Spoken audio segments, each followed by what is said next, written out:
So mga kaibon, so ito meron tayong heavy pied na single factor. Ito mga kaibon, heavy pied na single factor. Ang ganda niya mga kaibon, no?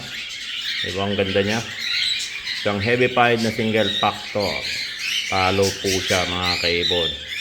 So kitang kita na yung scallop niya dyan mga kaibon, no? So ayan, kitang kita na. Ganda niya, oh.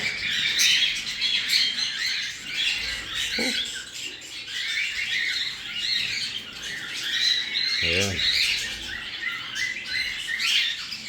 Single factor heavy pied palo. So ayan mga kaibon, kitang kita na yung pag-scallop niya, oh.